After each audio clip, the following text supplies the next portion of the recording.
Princess Aurelia was known throughout the kingdom for her kindness, her sharp wit, and her unbound spirit. Unlike many princesses, she yearned for adventure, for a life beyond the gilded cage of the castle walls.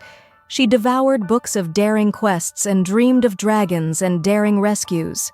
What she didn't dream of was love. Sir Calin, on the other hand, was a man of action, not words.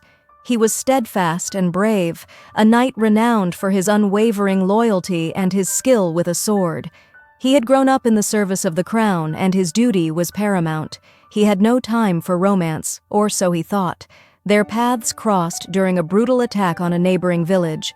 Aurelia, against the stern warnings of her father, insisted on going to aid the refugees. She used her privilege to gather supplies, organize care, and offer comfort to the wounded.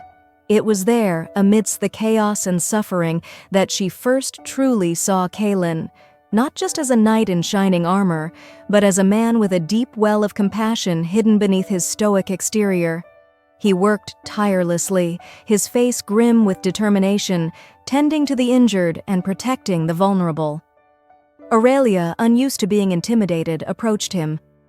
"Sir Calin," she said, her voice clear above the din, "I thank you for your service." He straightened, his eyes the color of a stormy sea meeting hers. "Princess Aurelia," he replied, his voice gruff from lack of sleep, "it is my honor to serve." Their brief exchange was the spark. Over the following days, as they worked side by side, a connection began to form. Aurelia discovered that beneath Calin's quiet reserve lay a keen intelligence and a dry wit. He, in turn, was captivated by Aurelia's unwavering optimism and her genuine empathy for her people.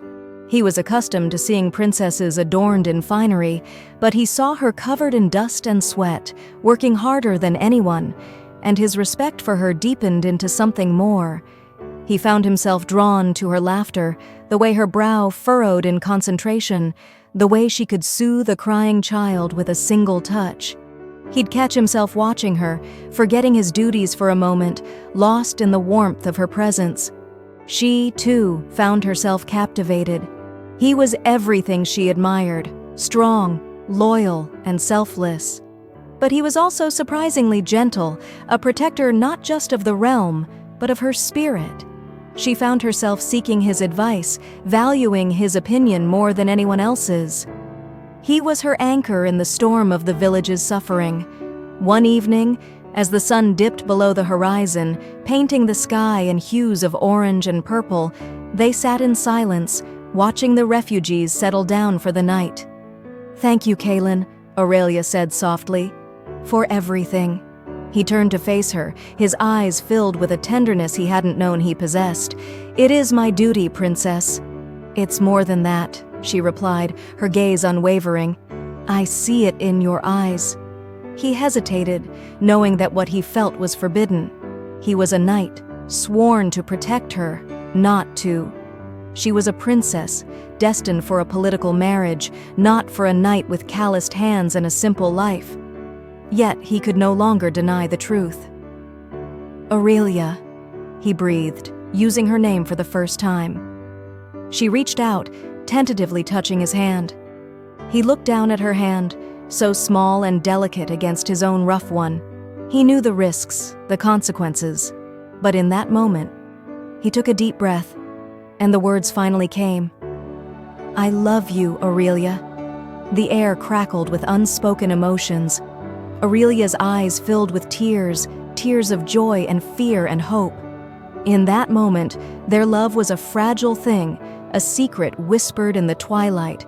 It was a dangerous love, one that could shatter the foundations of the kingdom. But it was also a love that was undeniable, a love that had blossomed in the face of adversity, a love that promised to be as strong and enduring as the very kingdom they both served. Their story had just begun, and the path ahead was fraught with peril, but they had found each other, and that, Aurelia knew, was a beginning worth fighting for.